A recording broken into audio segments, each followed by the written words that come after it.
Assalamualaikum, welcome back to Madurai Ponnu channel. Hope you all are good. நம்ம வந்து ஒரு 2 வீக்ஸ்க்கு அப்புறம் இந்த வீடியோஸ் பார்க்கணும்னு நினைக்கிறேன். பிகாஸ் வெக்கேஷன் வந்ததுக்கு அப்புறம் கிளியரா நமக்கு வீடியோஸ் வந்து போடுறதுக்கு டைம் இல்லை, அதனால கொஞ்சம் டிலே ஆன மாதிரி இருந்துச்சு. ஃபர்ஸ்ட் டைம் வந்து ஃப்ளைட்டில் போகிற மாதிரியே ஒரு ஃபீல் கொடுத்தது அந்த டைம் நான் வந்து கிளம்புனது வெக்கேஷனுக்கு இந்தியாவுக்கு கிளம்புனப்போ. பிகாஸ் ரீசெண்டாக அப்போ தான் வந்து ஃப்ளைட் கிராஷ் நடந்துச்சு இல்லையா. ஸோ அதுலேருந்தே வந்து எல்லாருக்குமே ஓரளவுக்கு பயம் இருந்துச்சு மனசில். நான் ரொம்பவே பயந்தேன், ஏன்னா நானும் பசங்களும் மட்டும்தான் வந்து கிளம்பி போகிறதா பிளான் இருந்தது ஃபஸ்ட்டு. இந்த வீடியோ ஃபுல்லாக நான் எந்த மாதிரி வந்து ஃப்ளைட் ஜேர்னி வந்து கண்டினியூ பண்ணேன், அதுக்கப்புறம் எப்படிலாம் எனக்கு போச்சு அந்த டே அப்படின்றத, பசங்களோட நானும் எப்படி ஸ்பெண்ட் பண்ணோன்றதை ஃபுல்லாகவே டீட்டெயிலாக நான் சொல்ல போகிறேன்.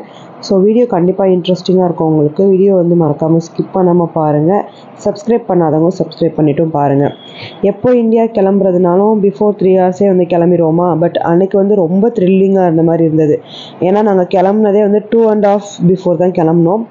போகிற வழியில் தான் வந்து அன்னைக்கு இங்கே குப்பூஸ் வாங்கிட்டு போவேன் எப்போவுமே. இந்தியாவுக்கு போகிறப்ப இதை நான் பண்ணலைன்னு வச்சுக்கோங்களேன், அவ்வளோதான், நம்மளை உண்டில்லன்னு ஆக்கிடுவாங்க. இதில் என்ன இருக்குது அப்படின்னு தான் நினைக்கிறதுக்கு தோணும். பட் அது ஒரு சில பேருக்கு அதில் வந்து ஒரு பெரிய ஒரு இன்ட்ரெஸ்ட் இருக்கும்ல. அந்த மாதிரி தான் எங்கள் வீட்லேயுமே குப்பூஸ்னால் ரொம்ப பிடிக்கும் எல்லாருக்குமே.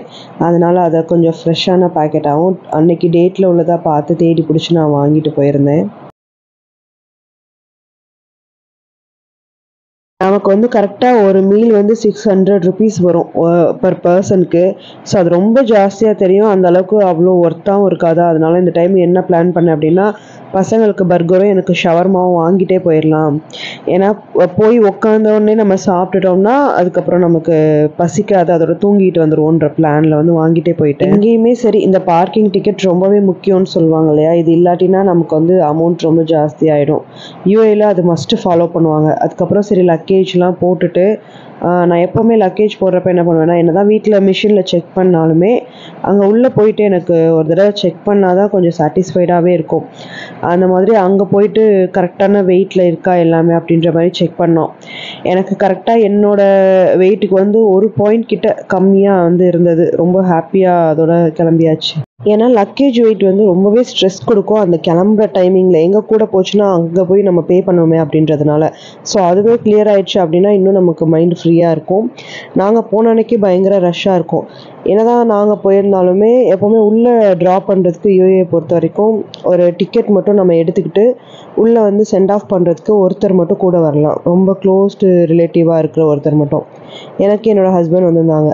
அன்றைக்கி இங்கே அவ்வளோ ரஷ்ஷாக இருந்தது. நான் சொல்லியிருந்தேன் இல்லையா 2.5 hours பிஃபோர் தான் கிளம்பியிருந்தோம் அப்படின்னு சொல்லிட்டு. நம்ம கரெக்டாக ஆன் டைமில் தான் போயிட்டு ஃப்ளைட்டில் ஏற போகிறோன்ற மாதிரி தான் இருந்துச்சு. எனக்கும் கரெக்டாக அன்றைக்கி அந்த மாதிரி தான் போச்சு. ஏன்னா நான் வந்து வெயிட் பண்ணி லக்கேஜ்லாம் போட்டுட்டு அதுக்கப்புறம் போர்டிங்க்கும் வெயிட் பண்ண மாதிரி இருந்துச்சு. எல்லாமே அன்றைக்கி கொஞ்சம் வெயிட் பண்ணி நான் எப்போவுமே போயிட்டு ஒரு 20 minutes அட்லீஸ்ட் உட்காருவேன் ஃப்ரீயாக. அந்த மாதிரி அன்றைக்கி இல்லவே இல்லை. எல்லாம் அப்படியே கரெக்டாக இருந்த மாதிரி இருந்தது. பசங்களோட போகிறப்ப மெயினான டாஸ்க் என்ன தெரியுமா, அந்த டியூட்டி ஃப்ரீயை நம்ம கிராஸ் பண்ணி கூட்டிகிட்டு போகிறது தான். நம்ம நேரத்துக்குன்னு எல்லாமே அங்கங்கே வந்து வச்சுருப்பாங்க, அப்படியே பசங்க ஈஸியாக எடுக்கிற மாதிரி. என்னோடய பசங்க எனக்கு மட்டும் கொஞ்சம் கண்ட்ரோல் ஆவாங்களா. ஸோ வந்து நான் கண்ட்ரோல் பண்ணி ஒரு வழியாக கூட்டிகிட்டு போயிட்டேன். வெளியில் அப்படியே ஸ்க்ரீன் பக்கம் போயிட்டு இருந்தப்போ இந்த ஃப்ளைட் வந்து அழகாக தெரிஞ்சது. பசங்க ரொம்ப என்ஜாய் பண்ணி பார்த்துட்டு இருந்தாங்க. எப்போவுமே வந்து லிஃப்ட்டில் போயிட்டு அதுக்கப்புறம் டைரெக்டாக வந்து போகிற மாதிரி தான் இருக்கும். ஆனால் அன்னைக்கிங்க பார்த்திங்கன்னா எனக்கு பஸ்ஸில் தான் ட்ராவல் பண்ணுற மாதிரி இருந்துச்சு. ஸோ அங்கேருந்து ஏர்போர்ட்டில் வந்துட்டு பஸ் இருக்கும். ஸோ பஸ்ஸில் நம்ம ட்ராவல் பண்ணி நம்ம ஃப்ளைட் இருக்கிற அந்த ஸ்பாட்டுக்கு போகிற மாதிரி இருக்கும். உண்மையே சொல்லணும்னா எனக்கு கிட்ட போக போக போக ரொம்பவே அந்த டென்ஷனும் ஒரு மாதிரி அந்த பயமும் சொல்லுவாங்கள்ல, அது ரொம்பவே ஜாஸ்தியாக இருந்துச்சு.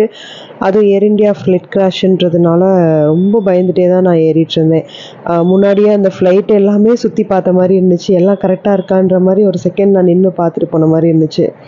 அப்புறம் போனோடனே அஸ் யூஷுவல் ஏர் ஹோஸ்டர்ஸோட இன்ஸ்ட்ரக்ஷன் முடிஞ்சதுமே நாங்கள் வந்து அன்றைக்கி வாங்கிட்டு போன டின்னரையும் கம்ப்ளீட் பண்ணியாச்சு.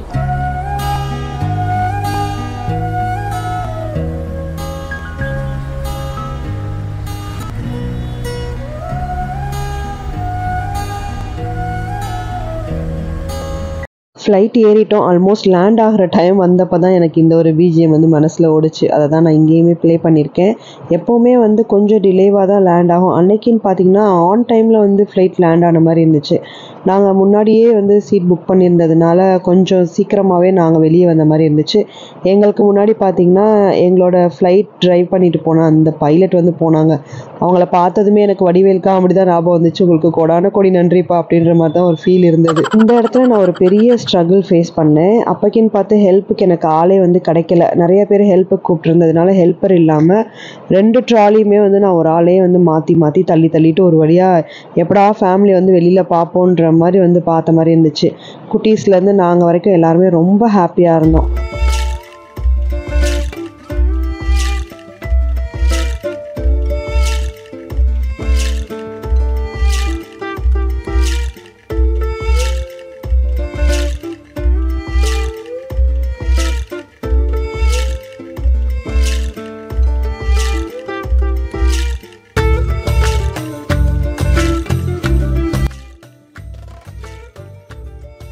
சொந்த ஊருக்கு வந்து ஹாப்பியோட அப்படியே சூடாக ஒரு காஃபியும் குடிச்சிட்டு அப்படியே வீட்டுக்கு ட்ராவல் பண்ணியாச்சு. இந்த வீடியோ உங்களுக்கு பிடிச்சிருந்துச்சுன்னா மறக்காமல் நம்ம சேனலை ஃபாலோ பண்ணிக்கோங்க, லைக் அண்ட் சப்ஸ்கிரைப் பண்ணிக்கோங்க. இன்னொரு இன்ட்ரெஸ்டிங்கான வீடியோவில் பார்க்கலாம். அது வரைக்கும் பாய்.